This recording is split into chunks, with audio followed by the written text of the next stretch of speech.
12 ఫిబ్రవరి 2024 సోమవారం. ఈరోజు పఠించాల్సిన స్తోత్రం ఏంటంటే, ఈరోజు పూర్వభద్ర నక్షత్రం కాబట్టి గురుగ్రహానికి సంబంధించిన స్తోత్రాన్ని పఠించాలి. దేవానాం చ ఋషీణాం చ గురుకాం సన్నిభం బుద్ధిమంతం త్రిలోకేశం తం నమా బృహస్పతిం అనే స్తోత్రాన్ని 27 సార్లు కానీ జపించుకోవాలి. అలాగే ఈరోజు సోమవారం కాబట్టి సోమవారానికి అధిపతి చంద్రుడు. చంద్రునికి సంబంధించిన నవగ్రస్తం దశంగ తుషారాభం క్షీరోధారణ సంభవం నమామి శిష్ణం సోమం శంభోర్మకుటం భూషణం అనే స్తోత్రాన్ని 27 సార్లు జపం చేసుకోవాలి. 1 కిలో బియ్యం దానం ఇవ్వచ్చు. దక్షిణతో సహా ఎవరికైనా బ్రాహ్మణునికి శివారాధన చేయాలి. శివాలయ దర్శనం చేసుకోవాలి.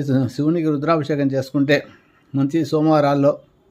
అలాగే రావి చెట్టు ప్రదక్షిణాలు 16 సార్లు చేయాలి. ఈరోజు 9:15 నుంచి 10:15 మధ్యలో రావి చెట్టు పైన లక్ష్మీదేవి ఉంటుంది కాబట్టి ఆ సమయంలో ఇంకా ఎవరైనా 16 సార్లు ఓం మహాదేవచ విష్ణుపతి లక్ష్మి ఓం మహాదేవచ విష్ణుపతి తన్నో లక్ష్మి ప్రచోదయాత్ అనే స్తోత్రాన్ని చదువుతూ 16 సార్లు పారాయణ